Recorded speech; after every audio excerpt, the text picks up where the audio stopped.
প্রশ্নতে যাচ্ছি না, আপনি শুরু করেন।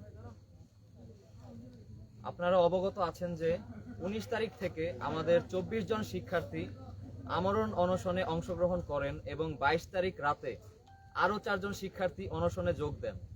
19 তারিখ রাত থেকে ওসমানী মেডিকেল কলেজ থেকে পাঠানো স্বেচ্ছাসেবক দল আমাদের অনশনরত শিক্ষার্থীদের সার্বক্ষণিক সেবা প্রদান করে আসছিলেন, কিন্তু আজ 24 জানুয়ারি থেকে ওনারা আমাদেরকে আর মেডিকেল সাপোর্ট দিতে সক্ষম হবে না বলে জানিয়েছেন। অর্থাৎ আজ থেকে আমরা অনশনকারী শিক্ষার্থীদের জন্য আর কোনো রকম মেডিকেল সাপোর্ট পাচ্ছি না, যার ফলে অনশনরত সাধারণ শিক্ষার্থীদের স্বাস্থ্য ঝুঁকি আরও কয়েক গুণ বেড়ে গিয়েছে। চিকিৎসকরা জানিয়েছেন অনশনরত শিক্ষার্থীদের সকলের অবস্থার অবনতি হচ্ছে এবং তারা ধীরে ধীরে মৃত্যুর কোলে ঢলে পড়ছে। অনশনরত শিক্ষার্থীরা 125 ঘন্টা ধরে অনশনরত আছেন এবং তারা সকলেই খিঁচুনি, low sugar level, low blood pressure, low oxygen level সহ আরও বিভিন্ন শারীরিক সমস্যার শিকার হচ্ছেন এবং পার্মানেন্ট অর্গান ড্যামেজের ঝুঁকিতে আছে বলেও চিকিৎসকরা জানিয়েছেন। অনশনকারীদের মেডিকেল রিপোর্ট বিশ্লেষণ করে সিনিয়র চিকিৎসকরা আরও জানিয়েছেন যে অনশন আরও দীর্ঘায়িত হলে যে কোনো মুহূর্তে হার্ট ফেলিওর সহ কোমায় চলে যাওয়ার সম্ভাবনা আছে। যাদের শরীরের অবস্থা আগে থেকেই দুর্বল তারা নিশ্চিত জীবন ঝুঁকিতে আছেন। কেন এই শিক্ষার্থীদের জীবন মৃত্যু সন্ধিক্ষণে মেডিকেল সাপোর্টগুলো পাচ্ছি না তা নিয়ে আমরা অত্যন্ত উদ্বিগ্ন। তবে স্বেচ্ছায় সেবা প্রদানের জন্য একজন ডাক্তার এসেছেন। আমাদের বিশ্ববিদ্যালয় সংস্কৃতির সবচেয়ে সুন্দর অংশ হচ্ছে আমাদের সিনিয়র জুনিয়রদের মধ্যে বিদ্যমান সম্পর্ক। আমাদের বিশ্ববিদ্যালয়ে জুনিয়ররা কোনো টং দোকানে চা খেলেও সিনিয়ররা বড় ভাই বোনের মতো সেই ব্যয় বহন করেন এবং ক্যাম্পাসের কোনো শিক্ষার্থীর শারীরিক বা অর্থনৈতিক সমস্যা দেখা দিলেও সাবেক শিক্ষার্থীরা তাতে স্বতঃস্ফূর্তভাবে এগিয়ে আসেন। একই ধারাবাহিকতায় ক্যাম্পাসের সাধারণ শিক্ষার্থীদের এই রকম সংকটময় মুহূর্তে সাবেক শিক্ষার্থীরা এগিয়ে এসেছেন এবং তারা সাধারণ শিক্ষার্থীদের এই যৌক্তিক আন্দোলনে আর্থিক ও মানসিকভাবে সাহায্য করে যাচ্ছেন।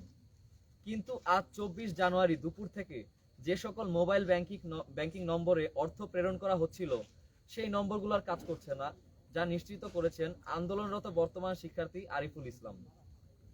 কাস্টমার কেয়ারে ফোন দেওয়া হলে তারা বলেন যে তারা নম্বর বন্ধ হওয়ার ব্যাপারে অবগত নন এবং তারা বিটিআরসির সাথে যোগাযোগ করতে বলেন।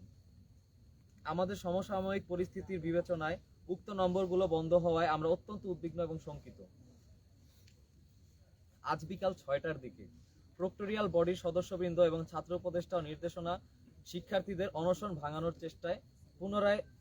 ভাঙানোর জন্য পুনরায় চেষ্টা করতে আসেন, কিন্তু তখনও তারা আমাদের দাবির সাথে একাত্মতা প্রকাশ করেননি। উপরন্তু তারা এই অসত্য অভিযোগও করেছেন যে আমরা ভিসির বাসভবনের বিদ্যুৎ, গ্যাস ও পানি সরবরাহ বন্ধ করে দিয়েছি, কিন্তু প্রকৃতপক্ষে অনশনরত শিক্ষার্থীদের প্রতি ভিসি বিন্দুমাত্র ভ্রুক্ষেপ না করায় আমরা শুধুমাত্র বিদ্যুৎ সংযোগ বিচ্ছিন্ন করেছিলাম। এখন ভিসির বাসভবনে পুনরায় বিদ্যুৎ সংযোগ দেয়া হয়েছে আর আমরা আমাদের অনশনরত শিক্ষার্থীদের কষ্টের একাংশ ভিসিকে অনুভব করানোর জন্যই ভিসি বাসভবনের বিদ্যুৎ সংযোগ বিচ্ছিন্ন করেছিলাম। আমরা কোনো প্রকার সহিংস আচরণে বিশ্বাসী নই, তাই বিদ্যুৎ সংযোগ আমরা পুনরায় স্থাপন করেছি। উল্লেখ্য যে ভিসি বাসভবনে কোনো পুলিশ, মিডিয়া কর্মী, খাবার এবং সকল ধরনের চিকিৎসা সুবিধা প্রবেশে আমাদের পক্ষ থেকে কোনো প্রকার বাধা প্রদান করা হচ্ছে না। এমনকি ভিসির খাবার পৌঁছানোর দায়িত্ব নিতেও শিক্ষার্থীরা প্রস্তুত। উল্লেখ্য যে ভিসি বাসভবন ও ডরমেটরি একই এরিয়াতে অবস্থিত। ডরমেটরিতে অবস্থানরত শিক্ষকবৃন্দ সম্পর্কে আমরা অবগত। ডরমেটরিতে যাতায়াতের কোনো প্রকার বিঘ্ন ঘটছে না। ডরমেটরিতে যদি কোনো শিক্ষক অসুস্থ অবস্থায় থাকেন তাকে যতটুকু মেডিকেল সাপোর্ট প্রয়োজন হবে তা দিতেও সাধারণ শিক্ষার্থীরা প্রস্তুত। আমরা সবাইকে বলতে চাই আমাদের এই লড়াই শুধুমাত্র সাবিপ্রবির নিষ্ঠুর অত্যাচারী উপাচার্যের বিরুদ্ধে।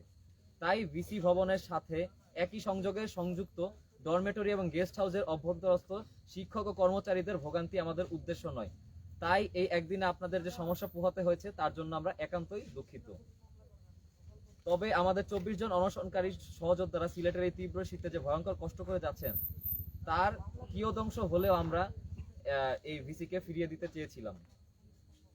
আবার অবরুদ্ধ হওয়ার 2 ঘন্টার মাথায় বিনা উস্কানিতে পুলিশি আক্রমণ তার দুর্বল হৃদয়ের কথা আমাদের জানান দেয়। তাই তার অসুস্থতার কথা বিবেচনা করে আমরা এই সংযোগ ফিরিয়ে দিয়েছি।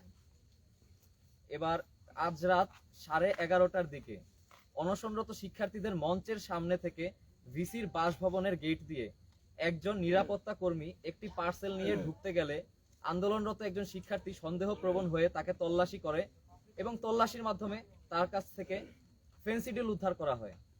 পরবর্তীতে জিজ্ঞাসার মাধ্যমে জানা যায় যে তিনি মাঝার স্যারের নির্দেশে ফেন্সিডিল কিনে তার কাছে নিয়ে যাচ্ছিলেন, যিনি বর্তমানে ডরমেটরিতে অবস্থান করছেন। এরপর পুলিশ সহ ডরমেটরিতে আন্দোলনরত সাধারণ শিক্ষার্থীরা প্রবেশ করে তার কক্ষে গিয়ে দেখে কক্ষে তিনি নেই এবং আলামত দেখে স্পষ্টত বোঝা যাচ্ছিল তিনি মাত্র কক্ষ ত্যাগ করেছেন। যেহেতু নিরাপত্তা কর্মী উপাচার্যের বাসভবনের একজন কর্মচারী এবং মাঝার স্যার উপাচার্যের বাসভবনের পাশে ডরমেটরিতে অবস্থান করেছিলেন, যার পরিপ্রেক্ষিতে আমরা সন্দেহ পোষণ করছি যে এই পুরো ঘটনা উপাচার্যের ইন্ধন এবং সম্পৃক্ততা রয়েছে। আমরা আরো সন্দেহ পোষণ করছি উপাচার্যের নির্দেশে এ ঘটনার মাধ্যমে আমাদের সাধারণ শিক্ষার্থীদের যৌক্তিক আন্দোলন ভিন্ন খাতে প্রবাহিত করার এবং বানচাল করার পায়তারা চলছে। আমরা সাধারণ শিক্ষার্থীদের পক্ষ থেকে এই ঘটনার তীব্র নিন্দা জানাই। ধন্যবাদ। একটা প্রশ্ন ছিল যে আপনারা বলেছেন যে মেডিকেল টিম সাপোর্ট আপনারা পাচ্ছেন। আমরা দেখেছিলাম যে ওখানে আমাদের ইন্টার্ন চিকিৎসক দল আপনাদের চিকিৎসা সেবা দিয়ে যাচ্ছে, আজকে পর্যন্ত আমরা দেখেছিলাম। এটি এখন কোথায় আছে?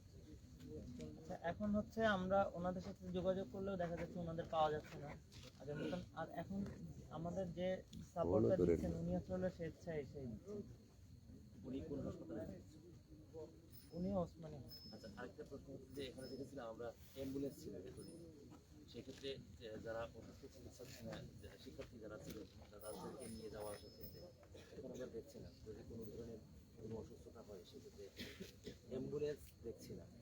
আমরা দেখছি যে সবসময় অ্যাম্বুলেন্স আসা যাওয়ার মধ্যে অ্যাম্বুলেন্স কি আছে? হ্যাঁ, অ্যাম্বুলেন্স আছে, এটা আসা যাওয়ার মধ্যে থাকে তো।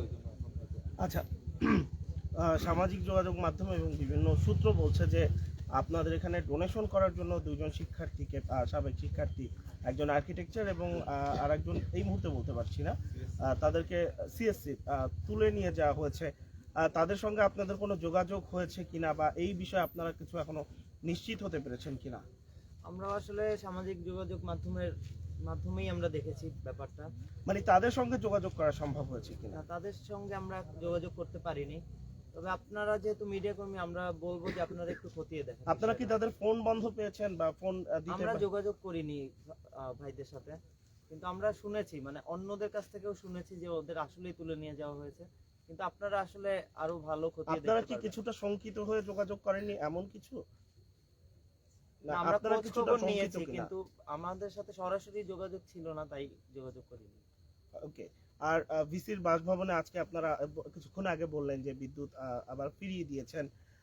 সব মিলিয়ে যেটা দেখা গেল যে গত 24 ঘন্টা আপনাদের একটা চেষ্টা ছিল একটা পর্যায়ে যায় কিনা, আপনারা বলছিলেন যে তাকে বোঝানো, সেই জায়গা থেকে এখন কি আপনারা একটু হাল ছেড়ে দিলেন কিনা, হাল ছেড়ে দেয়া বলা যায় কিনা? আসলে ব্যাপারটা নাকি হচ্ছে যে আপনারা জাস্ট আপনারা যে বিষয়টা যেটি আপনারা যে কষ্টের মধ্যে আছেন সেই বিষয়টা কি সঠিকভাবে ওনাকে উপলব্ধি করাতে পেরেছেন? আপনাদের কি মনে আচ্ছা, হয় এখানে পেরেছেন? দুইটা ব্যাপার ছিল। এক হচ্ছে ওনাকে উপলব্ধি করানো, দ্বিতীয় ব্যাপারটা হচ্ছে এই যেখান থেকে লাইনটা যায়, তো ওই লাইনটা একই সাথে ডরমেটরিতে, গেস্ট হাউসে এবং পিছনে কর্মকর্তাদের কলোনির মতো আছে থাকার জায়গা, ওইখানেও যায়।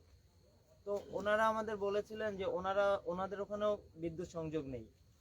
তো আমরা ভেবে দেখলাম যে একটা মানুষের জন্য আমরা এতগুলো মানুষকে কষ্টে ফেলতে পারি না, এবং আমরা তাই আসলে ওই কারণে বেশি, মানে আমরা খুবই কষ্ট পেয়েছি যে আমাদের জন্য এতগুলো মানুষ কষ্ট পাচ্ছে, সেই কারণে আমরা বিদ্যুৎ সংযোগটা আবার দিয়ে দিই।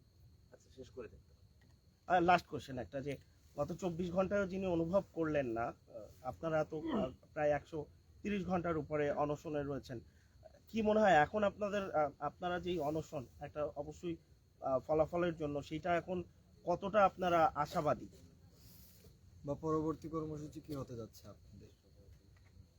পরবর্তী কর্মসূচির কথা, এই প্রশ্নটা নিয়ে আমি এর আগেও বলেছিলাম যে এই প্রশ্নটা খুবই হার্ড করে আর কি, মানে খুব কষ্টদায়ক, কারণ পরবর্তী কর্মসূচি দিতে দিতে আমাদের সাথে কি হতে যাচ্ছে আমরা জানি না। পরবর্তী কর্মসূচি আমরা তাও যদি যেসব কর্মসূচি আমরা রাখছি, মশাল মিছিল, তারপর আজকে আপনারা দেখেছেন হয়তো মোমবাতি প্রজ্বলন করেছি, যে আমাদের এই ক্রান্তি লগ্নে আমরা আমাদের সূর্য সন্তানদের স্মরণ করছি, যে আমরা ভাবছি যে তারাও আমাদের পাশে আছে, আমাদের শক্তি যোগাচ্ছে। এরকম কর্মসূচি আমরা রাখবো। আর আমাদের তো মৃত্যুর দিকে এগিয়ে যাওয়া চলছেই, কিন্তু কোনো ভ্রুক্ষেপ নাই আসলে। তো আমরা খুবই শঙ্কিত আসলে। ফেন্সিডিলের যে বিষয়টা বললেন লাস্ট কোয়েশ্চনে, এটা কি আপনারা প্রশাসন থেকে এখন পর্যন্ত নিশ্চিত হতে পেরেছেন কিনা এটি যে ফেন্সিডিল আদৌ প্রশাসন এটা থেকে তো আসলে নিশ্চিত একটা হয়েছে? তদন্তের বিষয়, এটা আসলে তদন্তের ল্যাবের বিষয়। ল্যাবের বিষয়টা তো একটা সময় ক্ষেপণের বিষয় আসলে থাকে। সেক্ষেত্রে আসলে যেহেতু ওনারা অন্বেষণে আছেন, আপনারা অন্বেষণে চলে যান এবং এখানে শেষ হয়ে যাবে। ধন্যবাদ সবাইকে। ধন্যবাদ।